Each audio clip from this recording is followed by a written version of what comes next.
Solo. Vas-y, Mounia. C'est les réseaux sociaux. Non, Mounia, qui était l'égérie de Yves Saint Laurent, premier grand mannequin vedette noir. Enfin, c'est ça, oui. Mounia venant de Martinique. Et c'était le mannequin l'égérie, le top. Du fait que ça, c'était la mariée en noir. Donc la dernière a défilé pour Yves Saint Laurent. C'était le mannequin vedette. Ouais. Et la mariée en noir. Donc c'était non seulement Yves Saint Laurent découvre, mais les noirs, les mannequins noirs en première ligne, parce qu'avant il n'y avait pas de mannequins noirs. Et secondement encore, il mariait en noir. En plus, ouais. En plus, il mariait en noir. Ouais. Et ça, c'est le bouquet de la mariée. Et ça, c'est Katusha qui sort dans le film. J'aime beaucoup cette photo. Là, je suis très près du bouquet. Ouais. Très près du. Et je la connaissais très bien, c'était une amie à moi. Là, il y a beaucoup de têtes coupées aussi, c'est marrant. Ça. Ah oui. Masquées. Énormément de têtes coupées, ou à la limite toujours. Là, c'est un Garo, aussi très proche, c'est un immense grain. Un grain, c'est un film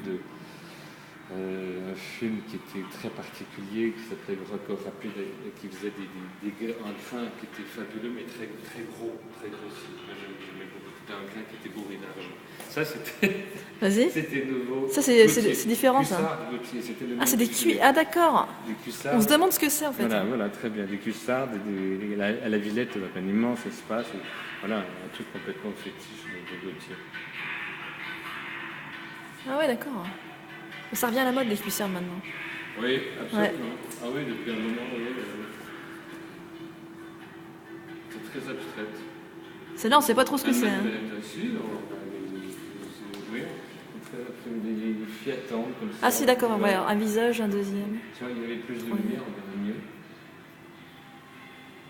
Ça, le Thierry Mugler, dans son show, elle est magnifique. En 87, quand Thierry Mugler défile encore dans son petit showroom, et à la période des défilés, il y avait des défilés toutes les heures, parce que le showroom de Thierry Mugler était très petit, donc il fallait faire, il n'y avait pas un défilé, il y avait plusieurs défilés par jour, parce que c'était trop petit, c'était un peu, le mode Mugler n'avait pas encore la notoriété qu'il aura plus tard. Elle est magnifique, celle-là. Elle fait Hitchcockienne, tu vois. Oui, complètement. Bon, ça, celle-là, c'est Christian Lacroix, tu m'avais dit. Ouais. Mais je préfère le noir et blanc. Défilé haute couture. Celle-là, c'est celle de la coupe. Un peu plus tard, là, c'était quand les défilés haute couture étaient au début, fin juillet, début août. Là, il faisait 40 degrés. C'était après les défilés. Ça, c'est de nouveau Mounia. Ouais. Chez Yves Saint Laurent. Là, c'est Baladouche. Ah oui. Ah oui, d'accord. Les deux qui sont en boîte. Les deux boîtes phares de l'époque. Ouais, celle-là du milieu, j'aime beaucoup. Elle est très sexy.